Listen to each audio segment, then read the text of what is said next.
గాడిద గుడ్డు. వాగ్దానాలు చూస్తే 2014లో ఎలక్షన్కు ముందు స్మార్ట్ సిటీలు 100 కడతాను. ఒక్క సిటీ అయినా ఆంధ్రప్రదేశ్లో కట్టారా, తెలంగాణలో కట్టారా? లేదు. ప్రతి ఒక్కరికి 15 లక్షలు ఇస్తాను. ఒక్క రూపాయి అయినా ఒక్క తెలుగోడికైనా ఇచ్చారా? లేదు. 3 ప్రత్యేక హోదా ఇస్తాను. 10 సంవత్సరాలు అయిన తర్వాత ప్రత్యేక హోదా ఇచ్చారా? లేదు. 4 పోలవరం కడతాము, కంప్లీట్ చేస్తామన్నారు. కంప్లీట్ చేశారా? లేదు. 5 అమరావతిని క్యాపిటల్గా కట్టి చూపిస్తాం అన్నారు. చంద్రబాబు నాయుడు, పవన్ కళ్యాణ్ ఆయన పాట పాడారు. అమరావతి 10 సంవత్సరాలై 11వ సంవత్సరం ఇప్పటికైనా క్యాపిటల్ కట్టారా? ఒక ఆయన 3 క్యాపిటల్ అని డ్రామా ఆడాడు. చంద్రబాబు నాయుడు, మోదీ, పవన్ కళ్యాణ్ అమరావతి క్యాపిటల్ అని డ్రామా ఆడారు. 6 స్టీల్ ప్లాంట్కి 1,00,000 కోట్లు నిధులు ఇస్తామన్నారు. ఇచ్చారా? లేదు. 7 2 కోట్ల ఉద్యోగాలు, 20 లక్షల ఉద్యోగాలు ఆంధ్రప్రదేశ్ తెలంగాణకి ఇస్తానన్నారు సంవత్సరానికి అంచనాగా. అంటే 2 కోట్లు 10 సంవత్సరాల్లో 200 ఉద్యోగాలను ఇచ్చారా? లేదు. 8 మన డబ్బు ఈ 10 సంవత్సరాల్లో 5 లక్షల కోట్లు ఆంధ్రప్రదేశ్ నుండి, 5 లక్షల కోట్లు తెలంగాణ నుండి పన్ను రూపంగా 10 లక్షల కోట్లు దోచుకొని మనకు వాళ్ళు తిరిగిచ్చిందంతా 2 లక్షల కోట్లు. మిగిలిన 8 లక్షల కోట్లు ఎక్కడికి వెళ్ళాయి? గుజరాత్ నిర్మాణానికి వెళ్ళాయి.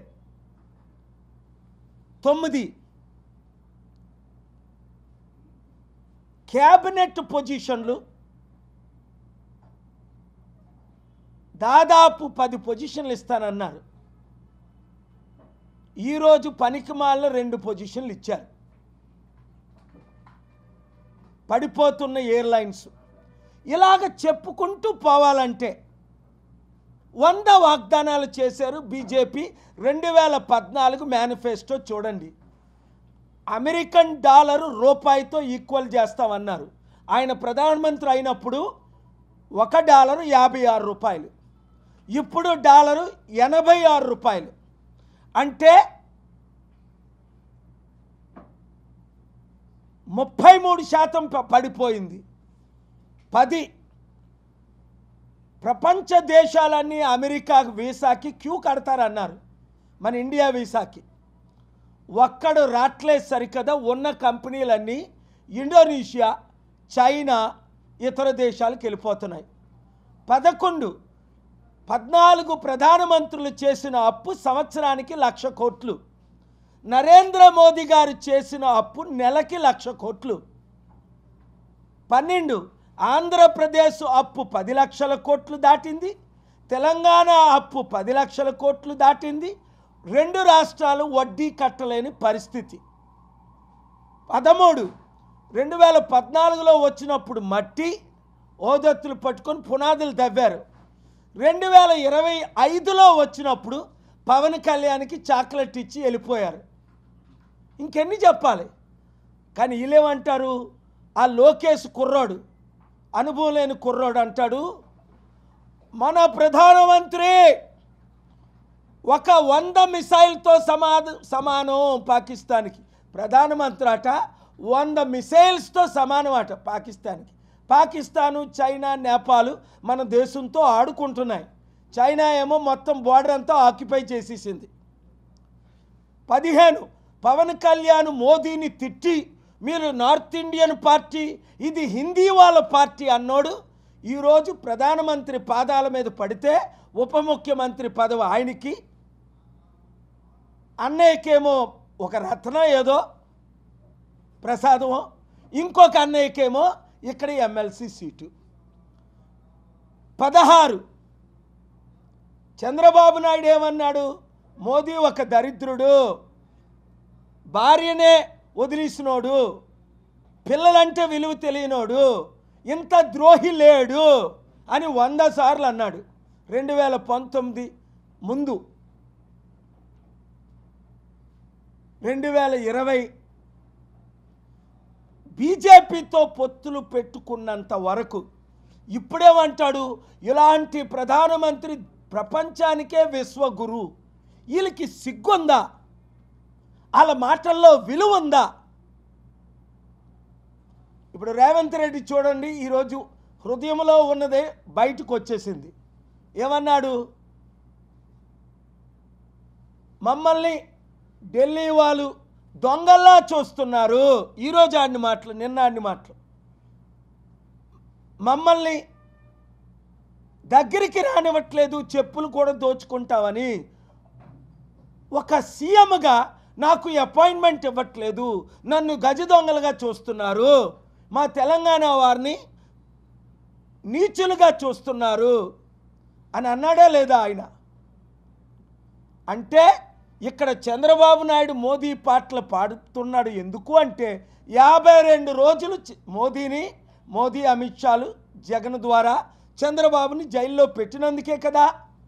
ఇప్పుడు నోరిప్పితే ఓటుకు నోటు కేసులో చంద్రబాబుని రేవంత్ రెడ్డిని జైల్లో పెడతారనే కదా. ఎందుకు ఈ దరిద్రం మన తెలుగు రాష్ట్రాలకి?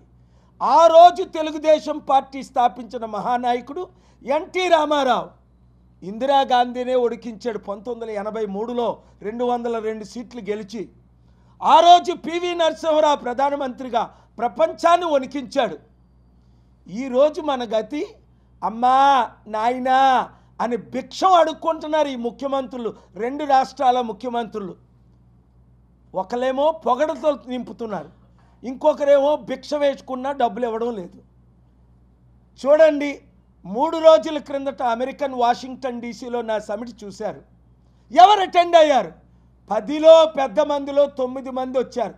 ఆ ఫోటోలు చూడండి. 2 వారాల క్రిందట నా మిత్రుడు టర్కీ యూరోప్లో పెట్టిన సమిట్కి 1200 మంది లీడర్లు, 98 కంపెనీలకు ఓనరు, 6 జీసీసీ కంట్రీసు, $80 ట్రిలియన్, అంటే 30 రెట్లు మన దేశ జీడిపికి మించిన 6 దేశాల ప్రతినిధులు, జీసీసీ చైర్మన్తో సహా. నేను ఎక్కడికి వెళ్ళినా ప్రపంచంలో బ్రహ్మరథం పడుతున్నారు. ఈరోజు మన తెలుగు ప్రజలు గుర్తించారు. ఈ ముఖ్యమంత్రుల్ని వాళ్ళే చెప్పుకుంటున్నారు, మాకు అపాయింట్మెంట్ లేదు, మమ్మల్ని దొంగల్లా చూస్తున్నారు, మమ్మల్ని దరిద్రంగా చూస్తున్నారు, మాకు అప్పులు ఇవ్వట్లేదు. ఇవాళ రేవంత్ రెడ్డి ఆయన పలికిన మాటలు గుండెల్లో నాకు బాధ కలుగుతున్నాయి. నన్ను ముక్కలు చేసుకొని తింటారా? నా దగ్గర ఉంది 18,500 కోట్లు. 1,00,000 కోట్లు తీసుకొస్తాం, ఒక్కొక్క రాష్ట్రానికి లక్షల ఉద్యోగాలు సృష్టిద్దాం. 100 కంపెనీలు ఇప్పుడు వరకు తీసుకొచ్చాను, 5 లక్షల కోట్లు డొనేట్ చేశాను. చేద్దామంటే పట్టించుకోరే, వాళ్ళు చెయ్యరు, మనల్ని చెయ్యనీయరు. కనుక బీసీ బానిసలారా, ఎస్సీ ఎస్టీ బానిసలారా, క్రిస్టియన్ ముస్లిం బానిసలారా, ఇప్పుడున్న పార్టీలన్నీ మోదీకి తొత్తులే, మోదీ చెంచాలే. మోదీని ఢీకొనాలంటే ఒక నాయకుడు కేఏ పాల్. మోదీని ఢీకొని స్టీల్ ప్లాంట్ అమ్మకాన్ని ఆపలేదా? మోదీని ఢీకొని ప్రత్యేక హోదాకి హైకోర్టు నుంచి ఆర్డర్ తేలేదా? మోదీని ఢీకొని ప్రపంచమంతా సమిట్లు పెట్టి మన సత్తా నవంబర్ 23 లాస్ట్ ఇయర్ లాస్ ఏంజలస్లో చూపించలేదా? ఇప్పటికైనా మనోనేత్రాలు తెరవండి. 7569441275 గ్రూపులు పెట్టండి. తణుకైతే తణుకు, గుంటూరు అయితే గుంటూరు, కరీంనగర్ అయితే కరీంనగర్ గ్రూపు స్టార్ట్ చేసి 100,000 మందిని చేర్చండి. ఎందుకంటే ఇప్పుడున్న పార్టీలందరినీ, అన్ని పార్టీల్ని ప్రజలు తిరస్కరిస్తున్నారు. మార్పు రావాలి, ఆ మార్పు మనమే తేవాలన్న నిర్ణయంతో ప్రతిరోజు 1000 మంది జాయిన్ అవుతున్నారు. Thank you very much. ఈ వీడియో అందరికీ షేర్ చేయండి.